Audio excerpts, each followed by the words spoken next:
guys, this is RobloX1 here. Welcome back to Comic Book Haul. Apologies for not doing this last month.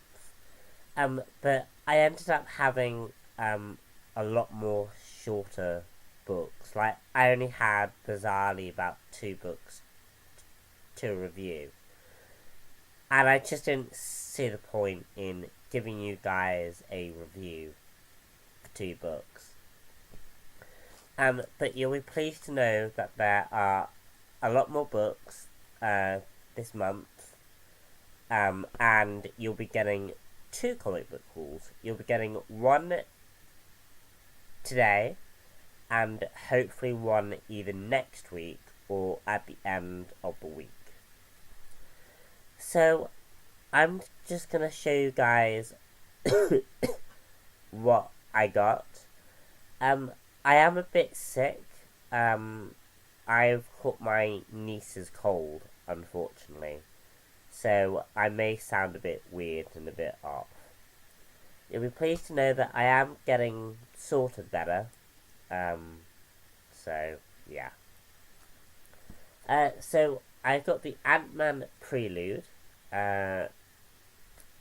Uncanny X-Men issue 30, Darth Vader issue 1, All New X-Men issue 35, Injustice Gods Among Us year 3 issue 7, and Black Vortex issue 1. So let's start with Ant-Man. Now, the order that I'm going to be reviewing is worst to best. So, Ant-Man was obviously the worst. This is based off the, sorry guys about the light.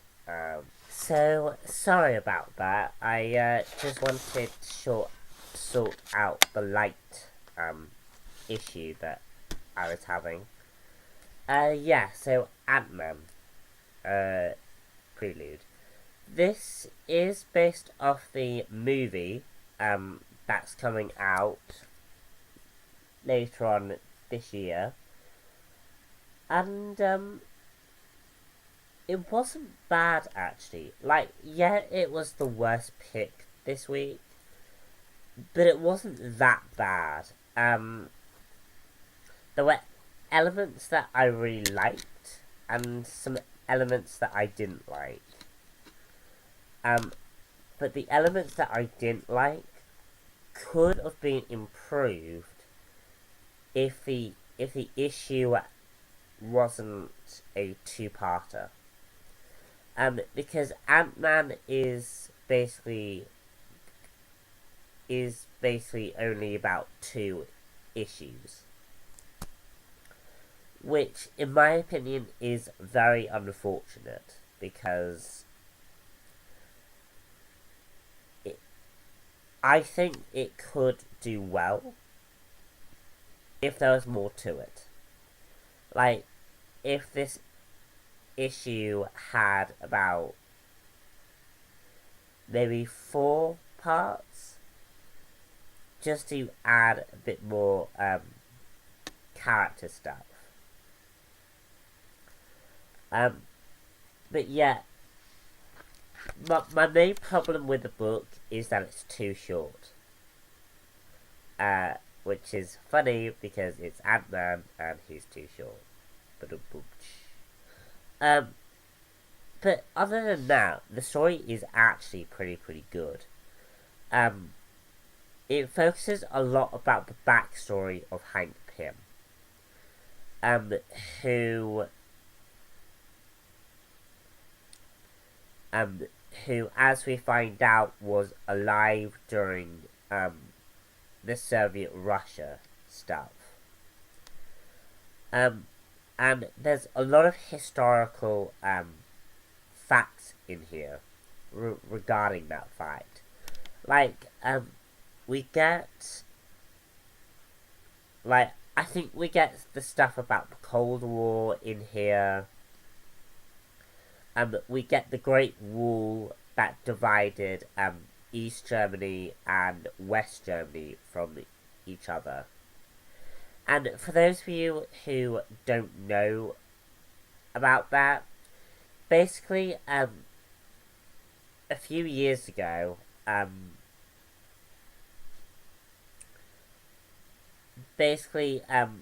was this Great Wall that split Germany from each other. There was the East Germany, and there was West Germany. And basically both of them had like differing viewpoints.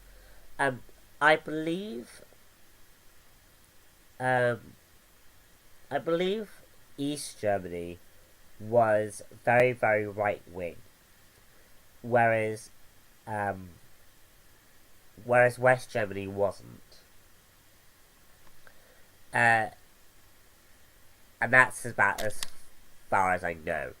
But what I really, really liked about this was that there was historical, that there was that history. Because it just, like, brought out a very good,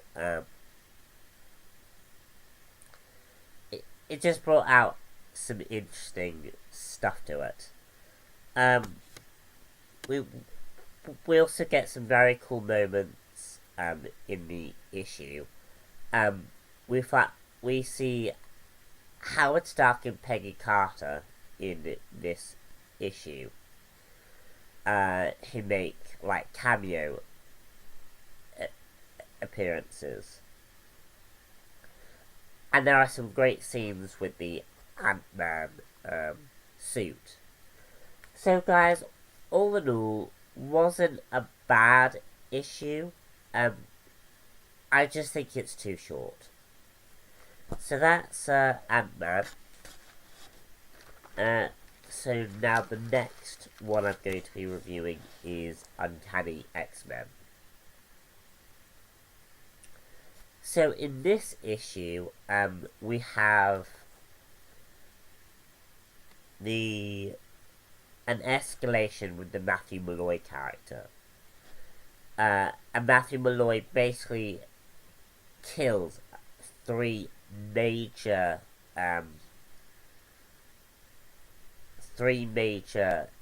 X-Men in this issue.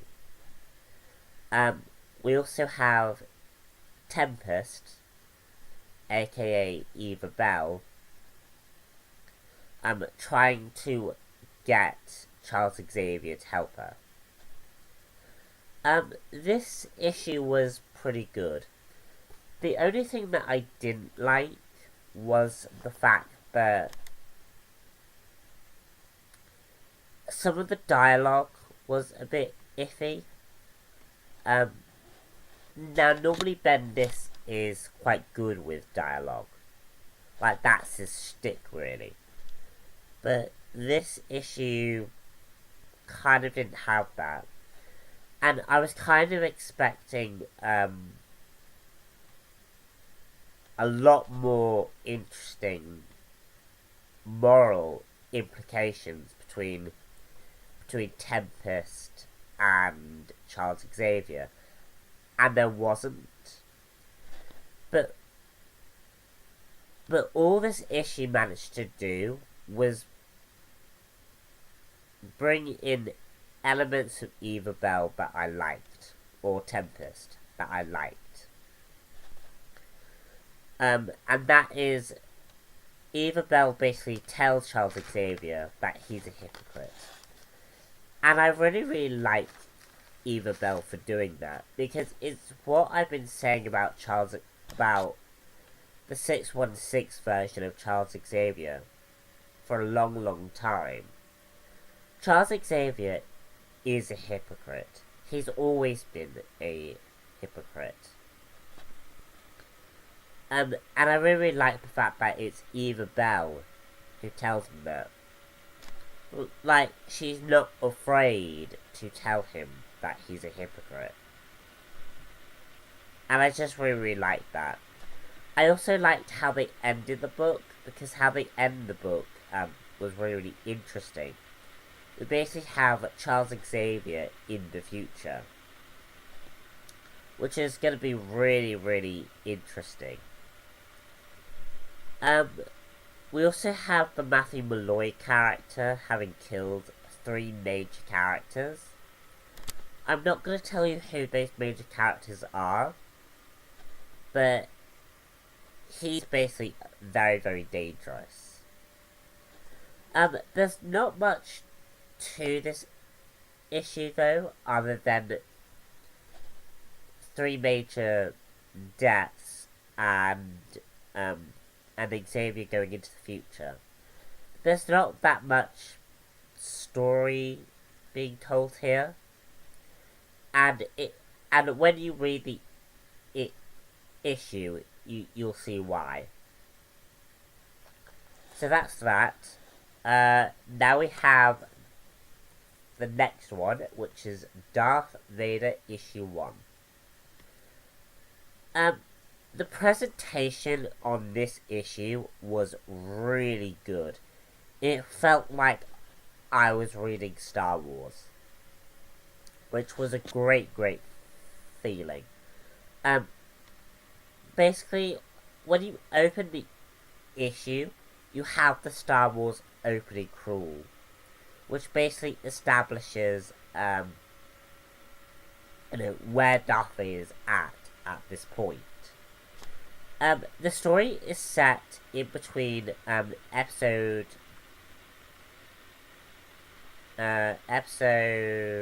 4 and episode 5. It's set right after the Battle of Yavin. And basically Darth Vader is on Tatooine, which is really interesting. And he's on Tatooine and he's striking up this deal with Jabba the Hutt. Meanwhile, we see the issues that Darth Vader is having with his master. I actually really like this issue. The only problem that I have is Darth Vader doesn't sound like himself. I think Kieran Gillian has got a bit confused about Darth Vader and Thor, because some of the dialogue comes out as really, really weird. And it sounds more like Kieran is writing Thor than he is Darth Vader. It's a little weird. But I really, really like this issue. We have basically Darth Vader setting up the bounty hunter plotline that we see in episode 5. And we have a lot of conflict here. I really like the fact that Darth Vader is actually on Tatooine, because Tatooine is where his journey started. And we sort of see him, back in that moment where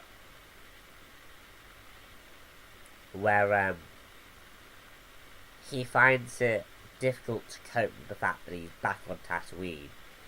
And there's a moment with the Tusken Raiders in this issue which was really interesting.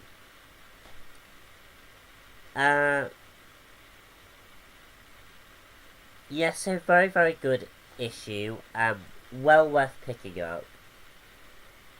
I will try and pick up the first volume, at least.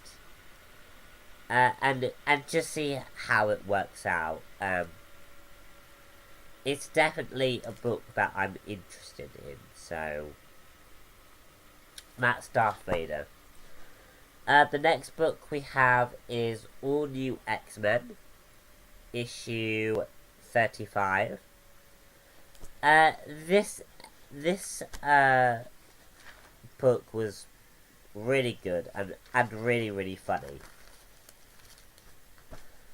Basically, we have the X-Men regrouping in order to fight Doctor Doom.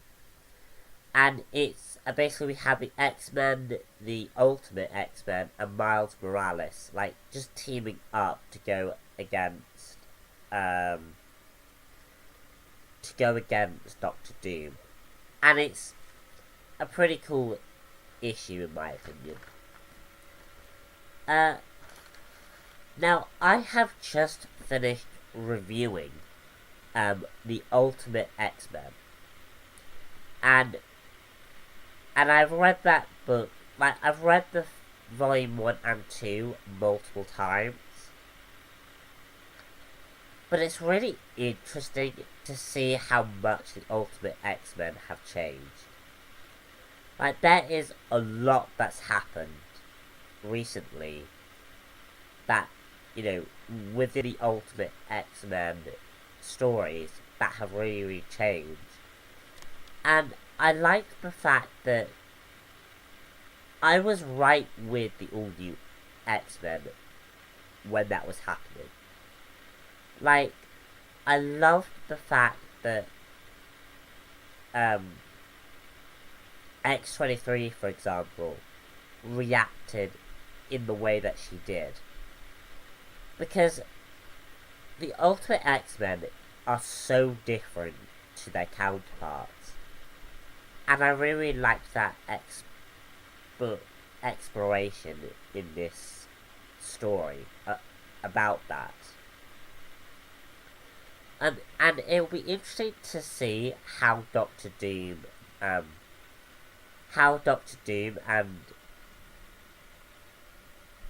his investigation into the multiverse will play a part in the Secret Wars.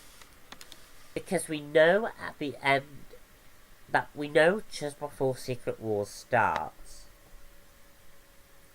that the Ultimate Universe is going to collide with the 616 universe. And I think it'll be really interesting to see how this story plays a part in that, if at all. Like, it'd be interesting to see if actually Doctor Doom is part of the Illuminati in Ultimate X-Men. I don't know a lot about the Ultimate Universe, but I definitely think it would be interesting to see how if Doctor Doom was part of the Illuminati in some fashion. Another thing that I liked about this book was there were some great character moments, especially with Miles Morales. Just some great moments in this issue, and I really liked it. So that's all new X-Men. Now we have Injustice, Gods Among Us Year, issue 7. This episode was really, really cute. And actually really heartbreaking as well, because we know that Clark Kent will never have this moving forward. And this issue basically highlights what if Lois Lane had never died? What if Lois Lane had actually had the baby? What would have Clark have been like? And the answer is, actually, Clark would have been really happy. And that's the most heartbreaking bit about this issue. Is that Clark, is that we find out what Clark loses. And he loses quite a lot. it's just a sweet what if story, really, and that's all you need to take away from it. It's a sweet what if story with a nice, happy ending ish. But we can tell that this isn't going to last. Interestingly, in this issue, we do see that cracks of tyranny that we've been seeing in Injustice, but it's a lot more tame. And that's what I really liked about this issue, is that Clark Kent actually means well, and there are ideas of taking more control, but it's his daughter that does it in the right way, and I just really liked that. The one thing that I didn't like about this issue, which is very rare for me to say with Injustice, but the one thing that I didn't like was Joker's death. I thought the way Joker died in this issue was really, really weird and really, really wrong for the character of Batman. Because Batman doesn't kill, but in this issue he does. And that's about as far as I'm going to talk about that. But I just didn't like the way that Batman just, killed off the Joker. It was just really weird to me. So that's that issue. Now we get on to my final issue, which is Black Vortex. This issue was really, really good. I loved the story.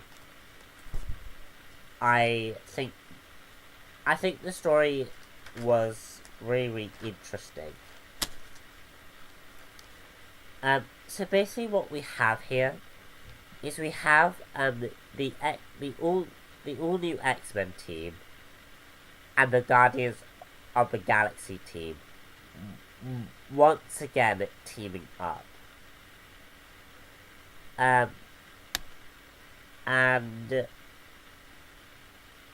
basically we learn that in the past there was a race similar to there was a race called the Viscardian, and the Viscardian basically attempted space travel like we have attempted space travel.